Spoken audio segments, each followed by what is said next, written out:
I have to confess to y'all something. These days I am exceedingly tired.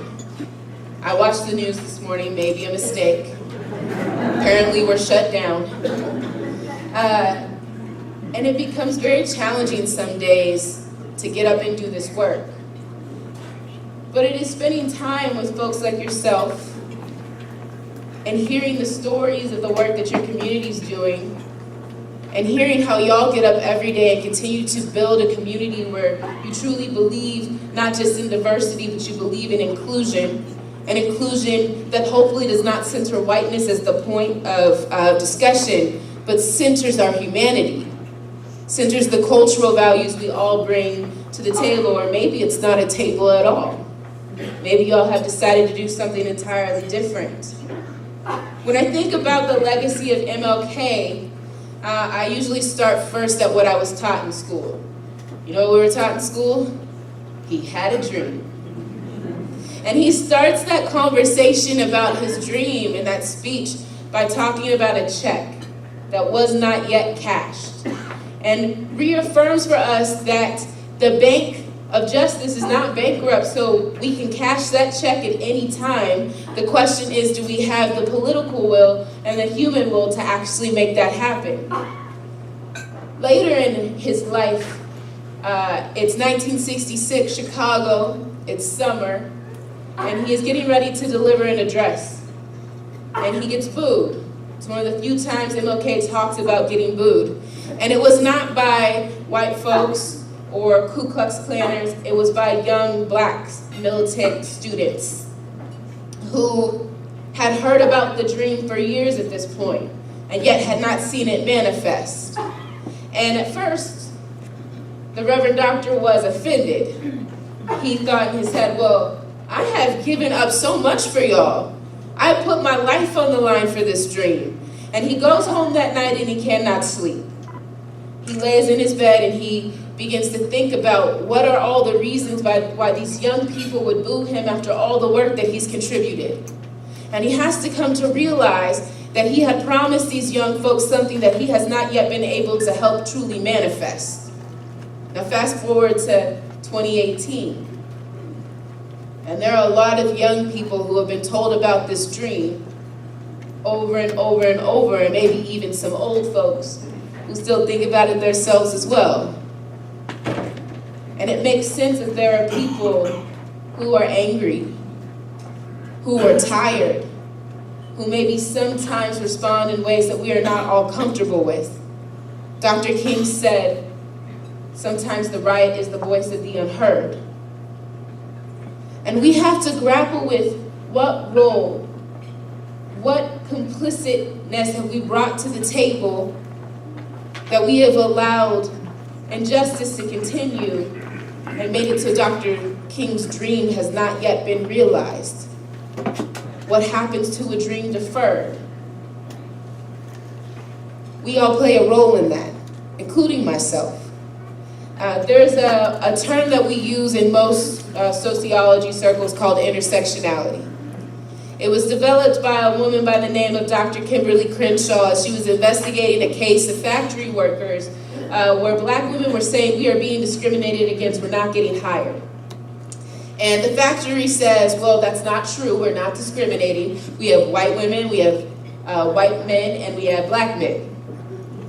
And the black women are like, okay, yes, this is true, but we're being discriminated against specifically because we are black women. And Dr. Crenshaw developed this term to help us think about the ways in which our identities interact with each other, within ourselves, and then interact with the world around us, because she wanted to point us toward a more nuanced, more complex way of thinking about how do we bring about justice. As Audre Lorde said, there is no single issue struggle. Today, women all across our nation are marching. I think some are marching here as well. And they are marching not just for women's rights, but they are marching for human rights, believing that all women, black women, white women, trans women, young women, our elders, all deserve human rights, access to health care, access to the choices about their own reproduction, clean water, places to live, access to jobs and education. And they are using this idea of intersectionality to learn from our mistakes. Last year's Women's March did not include every woman in it the way it should have. And so a year later, we now come back and march again, but with a better understanding of what justice looks like for all women, and are striving to do things different. This is what justice work looks like. We're not going to get it perfect every time. We are humans, and we are working to preserve our humanity. But the most beautiful thing about being human means we have the capacity to learn and do better. And that is part of what I learned from Dr. King's legacy. It's 1968, and he delivers an address about the Poor People's Movement. He understood, after some time of doing this work, that yes, Black and brown peoples face oppression in the United States, and it deals with the roots of this country. But also that oppression was created in a way that it dehumanized everybody.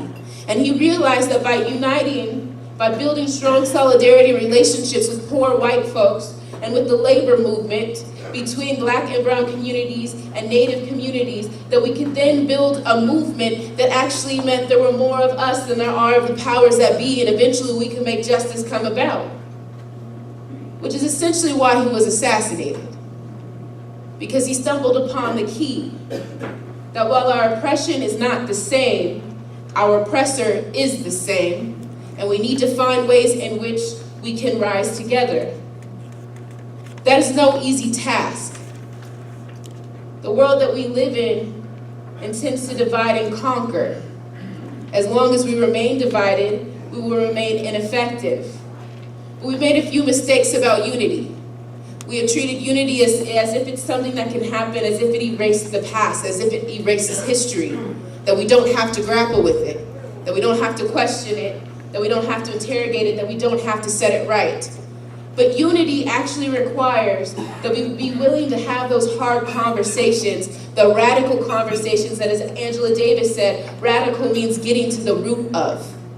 That we need to be willing to get to the root of the things in our history that still impact us presently, that make unifying impossible if we're not willing to say that it is possible, or I'm possible, or we can possibly have this conversation and move forward in a way that honors all of our identities and our struggles, and we can take actions that means we can have unified movements.